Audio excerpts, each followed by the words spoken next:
Hi guys, Queen Osette here. Welcome to my channel. And I am here to do a response to hashtag Tarot Gratitude that's been put out by Diane Jarecki. So the first question is, what tarot deck are you most grateful to for its role in your tarot journey? If you know me, then you know my first love is the Aquarian Tarot. And this is a deck I discovered when I was living in Germany in the 80s. And this is not the original copy, but this is one that I have managed to win off eBay fairly recently. But the original copy was this deck, okay? Originally printed in 1970.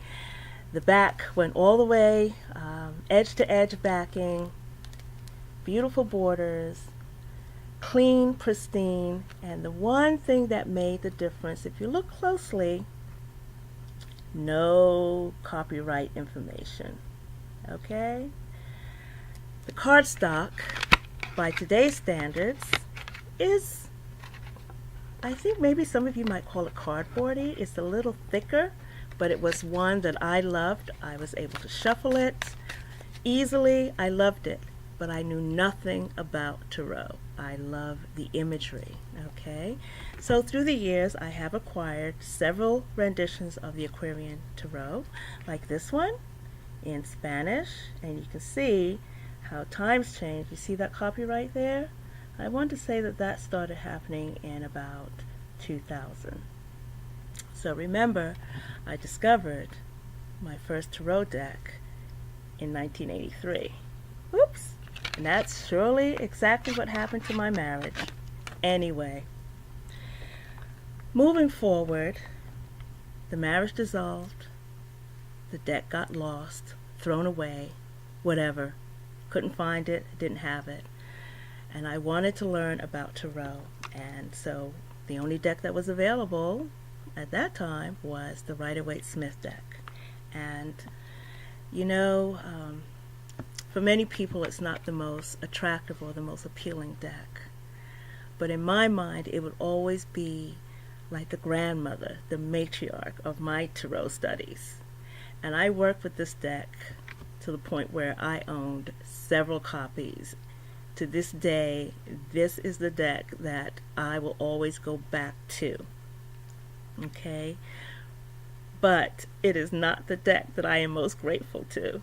Now, this is my rendition, or not the rendition, this is the Radiant Rider-Waite-Smith deck, and it's easier on the eyes, it's more colorful, it's more enjoyable to look at, and it's a deck that I recommend to my students to get if you're coming to my class, because this is the deck that I teach from.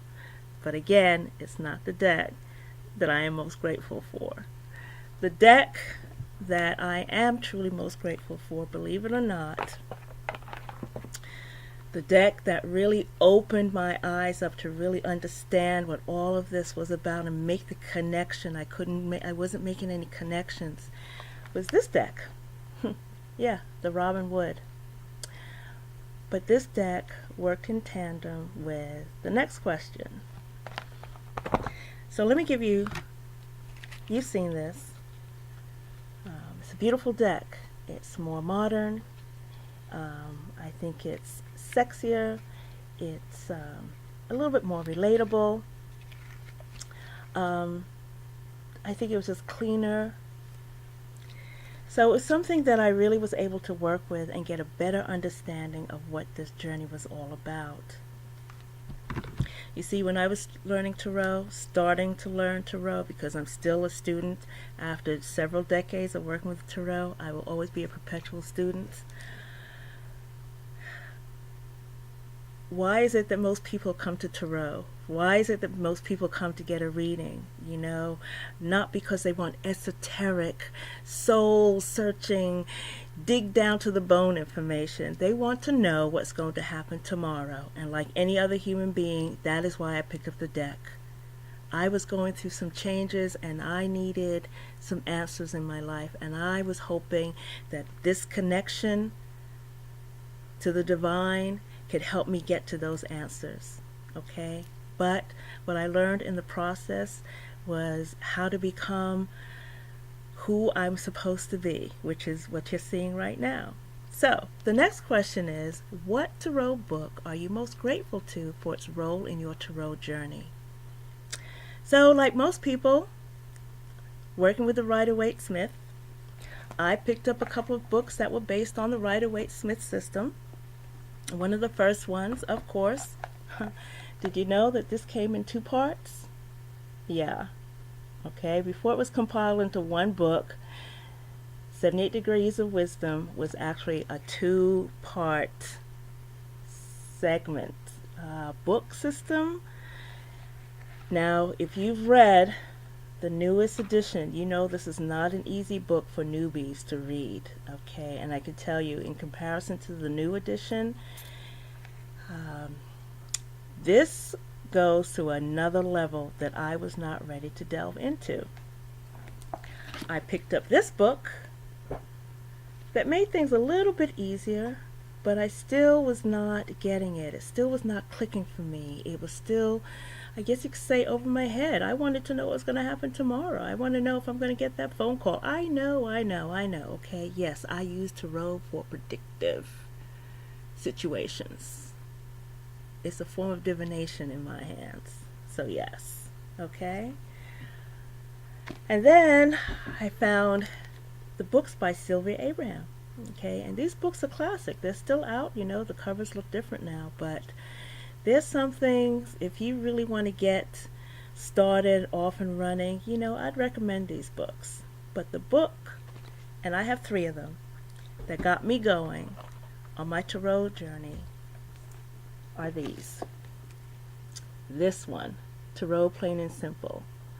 I finally had a big book to go with the deck that I was looking at.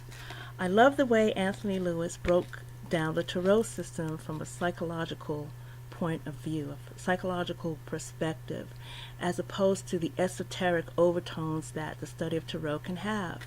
You know, he broke down each card into its upright and reverse position. He gave you keywords, situation and advice, how it was to be applied, people, you know, real world information that I needed to work with to get a better understanding of this tool that I had in my hand. That's one book. The other book that I used was this one by Janina Renee, Your Everyday Guide. And when I picked this book up, this is when I really started journaling. And when I say journaling, I would do a spread, write it down, and then see what came to pass. And the third book, you can see what bad shape this is in. Yeah, this one. Nancy Garrett and I went on a journey, I guess you can say.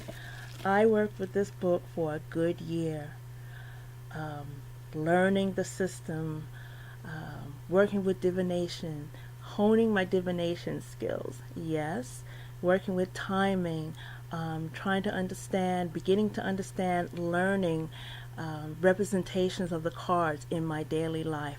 I have several journals, and again, if you follow me on Instagram, you can see that I posted a page from a journal from several years ago. This is how far back I went, and what I would do is tick off what came to pass and look at what did not come to pass. So these are the books that I work with and that I hold in high gratitude for my tarot journey. And the third question is, what tarot channel am I most grateful to for its role in my tarot journey? Well, like most people, I enjoy Kelly from Truth and Story, and Avalon from Avalon's Apothecary, and Katie Flowers, and Simon from Two Spirit, and oh gosh, there's so many others that I am grateful to. But there are 2 people, actually 3 now, that